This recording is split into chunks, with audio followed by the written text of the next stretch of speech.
Shalom jemaat yang dikasih Tuhan, kita akan memulai ibadah kita pada malam hari ini. Mari sama-sama saya ajak kita untuk berdoa.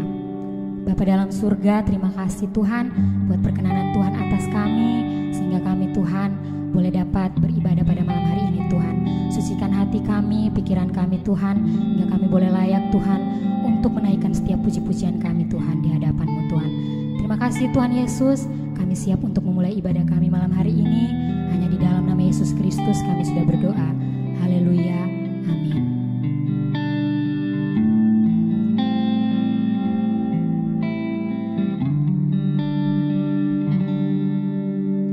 Seperti rusa rindu sungaimu, jiwaku rindu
segalanya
bagiku.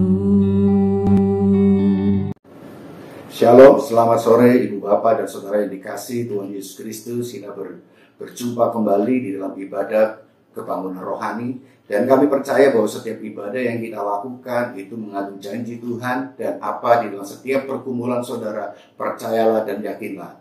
Firman Tuhan yang akan menguatkan kita, menuntun kita untuk kita memperoleh kemenangan demi kemenangan bersama dengan Tuhan. Karena setiap proses hidup kita itu ada di dalam perlindungan Tuhan. Mari kita mulai di dalam doa. Bapa Surgawi, Allah yang kami sembah, di dalam nama Tuhan Yesus Kristus kami berdoa untuk ibadah KKR ini. Kami serahkan dalam tangan Tuhan, biarlah kebenaran firman Tuhan yang sebenar kami taburkan dan kami dengar, boleh menjadikan kekuatan untuk kami untuk menuntun setiap langkah kami. Terima kasih Tuhan Yesus, kami bersyukur dan kami berdoa dalam nama Tuhan Yesus Kristus. Haleluya, amin. Nah, Ibu, Bapak, dan Saudara yang dikasihi Tuhan Yesus Kristus, dalam ibadah KKR ini kita akan belajar satu topik, yaitu tentang rencana Allah bagi orang percaya. Rencana Allah bagi orang percaya. Kita buka di dalam surat Roma pasal 8 ayat 28 sampai dengan 30. Roma pasal 8 ayat 28 sampai dengan 30. Demikian firman Tuhan. Kita tahu sekarang bahwa Allah turut bekerja dalam segala sesuatu untuk mendatangkan kebaikan bagi mereka yang mengasihi Dia, yaitu bagi mereka yang terpanggil sesuai dengan rencana Allah. Sebab semua orang yang dipilihnya dari semula, mereka juga ditentukannya dari semula untuk menjadi serupa dengan gambaran anaknya. Supaya ia, anaknya itu, menjadi yang sulung di antara banyak saudara. Dan mereka yang ditentukannya dari semula, mereka itu juga dipanggilnya. Dan mereka yang dipanggilnya, mereka itu juga dibenarkannya. Dan mereka yang dibenarkannya, mereka itu juga dimuliakan. Amin. Ibu, Bapak, dan Saudara yang dikasihi Tuhan Yesus Kristus. Tentu ketika kita percaya kepada Tuhan Yesus, ada rencana Tuhan yang telah Tuhan taruh untuk kita. Banyak orang mengatakan bahwa rencana Allah untuk kita orang percaya adalah keselamatan. Keselamatan itu bukan rencana akhir daripada Allah, tetapi keselamatan itu adalah dampak daripada anugerah Tuhan yang diberikan kepada kita karena kita menerima korban Yesus di kayu salib sebagai Tuhan dan Juru Selamat kami, kita semuanya. Kita mengimani, meyakini bahwa Yesus sudah mengalahkan maut, bangkit dari kematian, kemudian Dia hidup, dan kemudian Dia naik ke surga dan menyediakan tempat bagi kita orang percaya. Nah, saudara, di dalam kehidupan kita sehari-hari, ada rencana yang Tuhan taruh untuk kita. Firman Tuhan di ayat 28 katakan Allah turut bekerja dalam segala sesuatu untuk mendatangkan kebaikan bagi mereka yang mengasihi Dia, yaitu bagi mereka yang terpanggil sesuai dengan rencana Allah.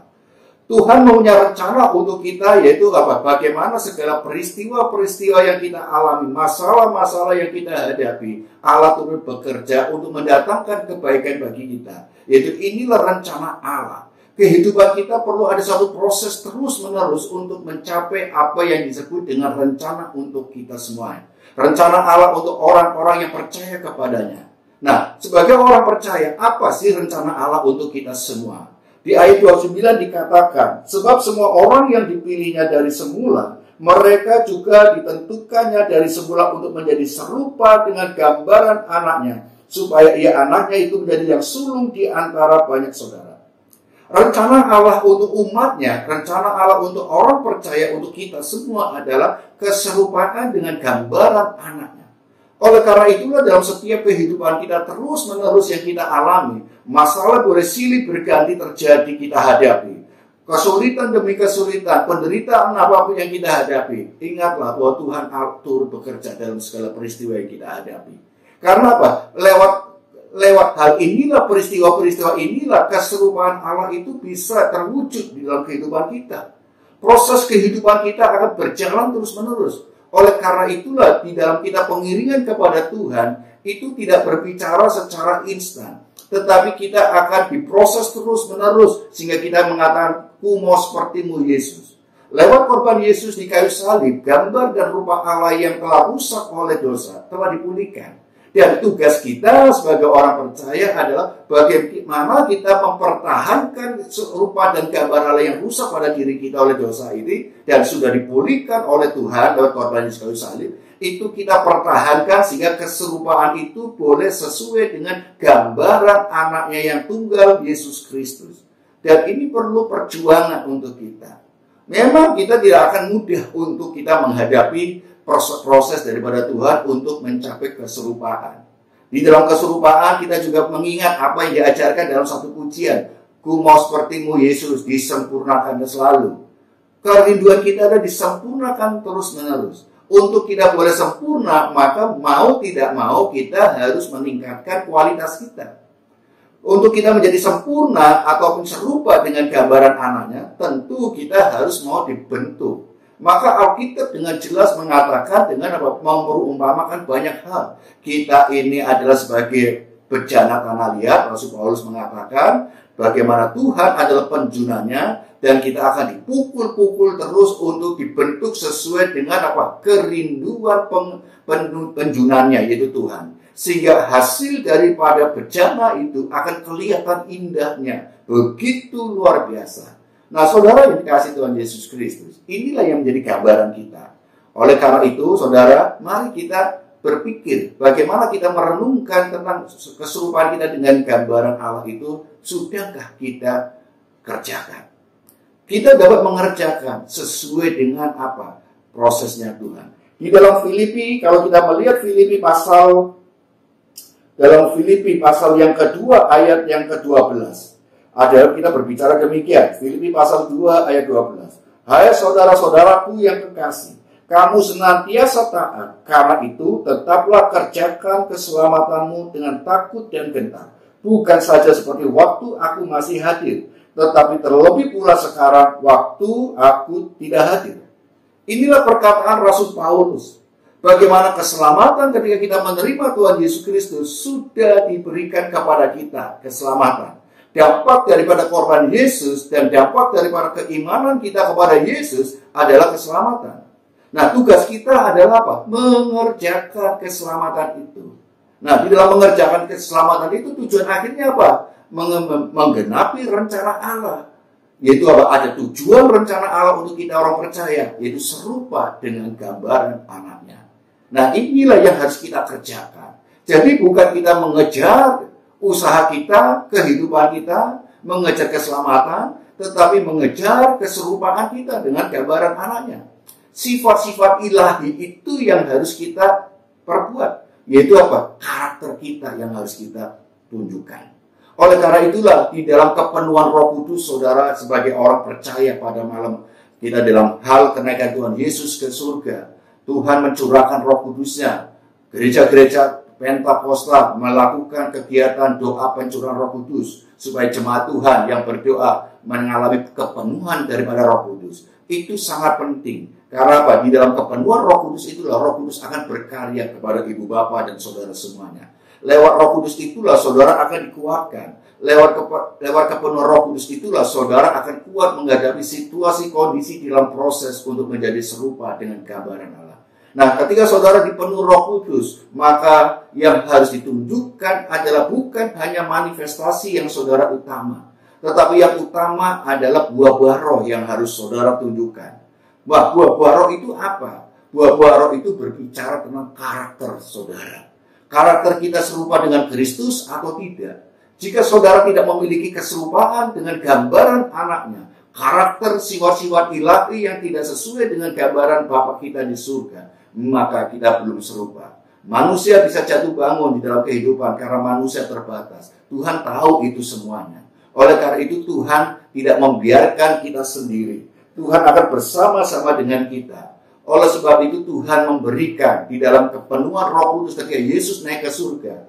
Tuhan tahu kondisi kemampuan anak-anaknya. Maka Tuhan berjanji kepada umatnya, kepada anak-anaknya, kepada orang percaya, aku akan menyertai engkau. Janji Tuhan. Maka kalau kita berbicara Yesus Kristus adalah Mesias, Immanuel, Allah yang beserta dengan kita, ketika Tuhan Yesus akan di dalam menjelang kematiannya, Dia memberikan suatu perintah amanat agung kepada murid-muridnya untuk pergi jadikan semua bangsa muridnya dan ajarlah, baptislah mereka. Dan di akhir ayat yang ke-20 dikatakan, aku akan menyertai engkau untuk selama-lamanya.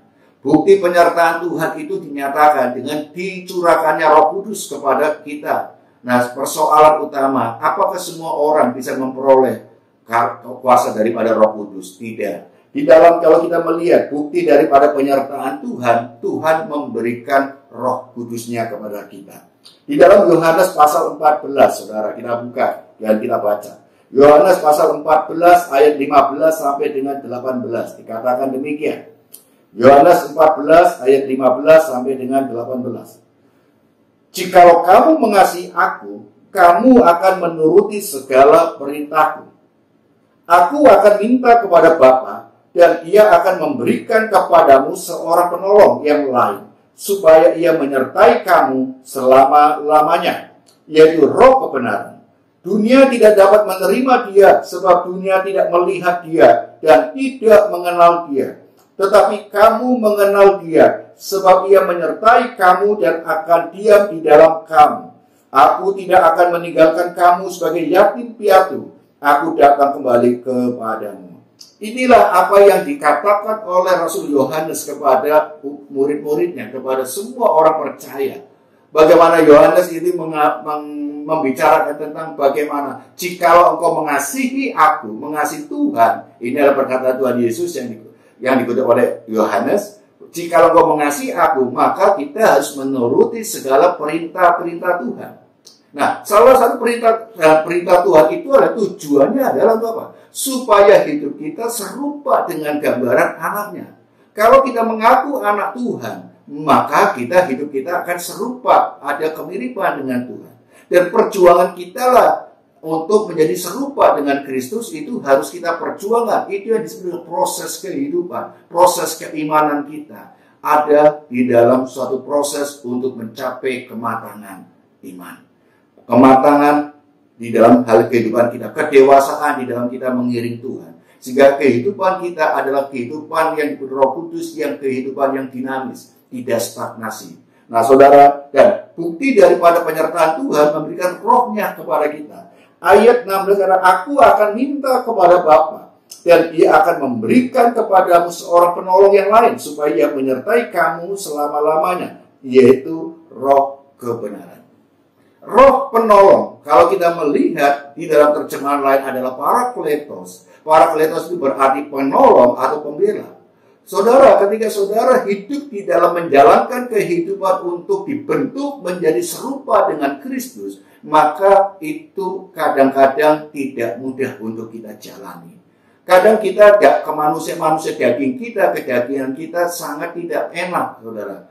Karena manusia pada dasarnya seringkali menginginkan sesuatu yang enak, tidak merugikan, tidak menyakiti semuanya. Tetapi untuk mau diproses untuk menjadi serupa dengan Kristus, maka kedagingan kita harus direndahkan, keinginan-keinginan duniawi harus diturunkan, bahkan dihilangkan. Dan tapi keinginan roh yang bekerja dalam diri kita semakin diperluas, sehingga kehidupan kita semakin menurut apa yang menjadi kehendak Tuhan.